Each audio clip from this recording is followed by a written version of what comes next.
J'espère que tu vas bien. Je fais cette vidéo ici pour corriger tes mouvements donc par rapport à la vidéo que tu m'as envoyée où tu m'as montré à pencher en avant. Ici, je vais ouvrir le pied droit 45 degrés et puis avancer le long de la ligne. Je ne vais pas faire un pas trop long, comme ceci, on va dire. Et donc, quand je suis dans la fin du simple fouet, je dois avoir cette ligne comme ça entre les talons, donc plus ou moins le repère ici des dalles, pour pouvoir venir poser correctement mon poids à l'avant pour faire le simple fouet. Ici, comme on est le poids à l'arrière, on va avoir les pieds de part et d'autre d'une ligne. Donc ça, c'est correct. Tu vois ici, contrairement à poids à l'avant, ici, comme j'ai le poids à l'arrière, je ramène mon pied ici plus proche de mon talon. Je peux reculer, donc ça veut dire que j'ai quand même une ligne qui sépare le talon et la pointe, mais on est dans le bon ici. Tu as une chose que tu oublies ici, c'est qu'il faut ramener le pied dans l'axe comme ceci des dalles. Donc tu vas ramener le pied direction ouest, te pencher en avant ici.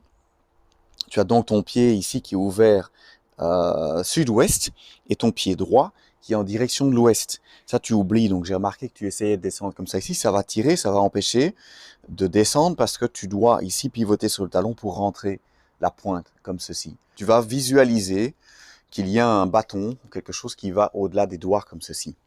Donc on est penché en avant comme ceci et tu vas glisser le long du bâton. En fait, on a pressé sur le bras et on remonte le long, on va vers la gorge de l'adversaire.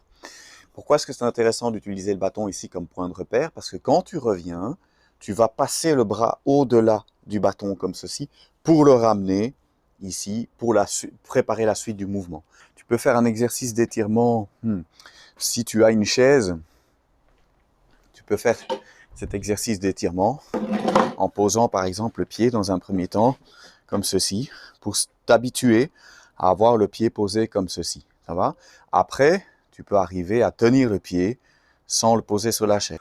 Une fois que tu as poussé, ici, brosser du genou. Attention, quelle est la remarque du départ qui s'applique également ici? La largeur d'épaule. Donc si j'ai mes dalles ici comme ceci, j'ai donné mon talon, je viens ici poser, regarde, largeur d'épaule, pour mon brosser du genou. Poids à l'avant, donc largeur d'épaule. Si je pivote sur mon talon et que je ramène le long de la ligne, je retrouve ici, c'est même un petit peu trop, je retrouve ma largeur d'épaule. Ça c'est important parce que si, comme tu le faisais là, tu arrives sur une ligne, tu vas pas du tout avoir de stabilité. Voilà, donc on retrouve sur ma dernière correction, la première correction ou les premières corrections. Donc l'importance du placement des pieds. Merci beaucoup pour ta première vidéo. Bon boulot à toi. Donne-toi vraiment du temps. Donc tu as un mois ici entre cette correction-ci et la suivante. Et regarde dans quelle mesure tu peux prendre une série des corrections que je viens de te donner pour d'autres mouvements dans la forme.